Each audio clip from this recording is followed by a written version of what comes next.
On va reprendre la direction de la place des otages à Tel Aviv. Pauline Godard, vous êtes sur place pour Parlons-en. C'est une longue journée, bien sûr, pour les Israéliens. On l'évoquait tout à l'heure. À l'heure où l'on se parle, l'armée israélienne vient de confirmer que les 13 derniers otages vivants sont effectivement avec la Croix-Rouge. Ils vont d'une minute à l'autre, ou dans les moments qui viennent en tout cas, être remis aux autorités israéliennes. Quelle est l'image qu'attend la foule qui est réunie autour de vous, Pauline? Est-ce que c'est l'image des premières retrouvailles de ces otages avec leurs proches?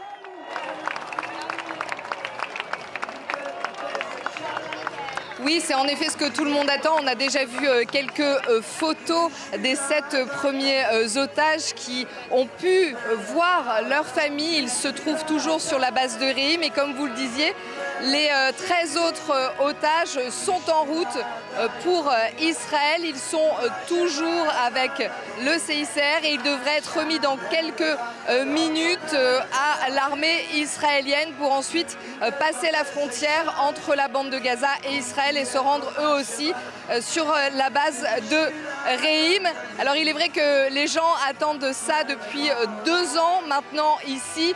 On voit à chaque fois qu'il y a une photo d'un des otages libérés, une photo d'un otage avec sa famille. On les entend crier comme vous l'entendez, on les entend sauter de joie. J'ai même vu des personnes danser également, danser de joie.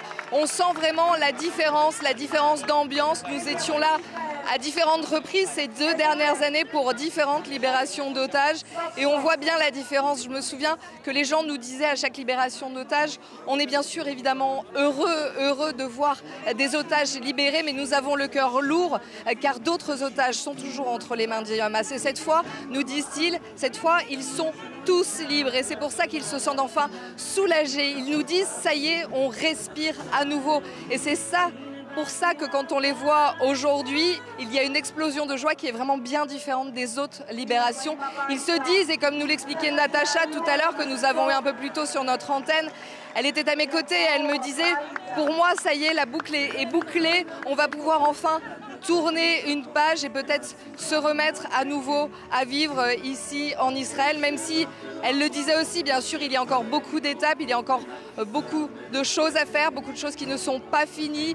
L'accord va devoir entrer dans d'autres phases pour que les choses continuent à avancer. Et ils espèrent bien sûr que Donald Trump sera toujours là derrière eux pour que ça continue à aller dans le bon sens et que la paix finisse par être là tout le temps. Voilà ce qu'ils nous disent.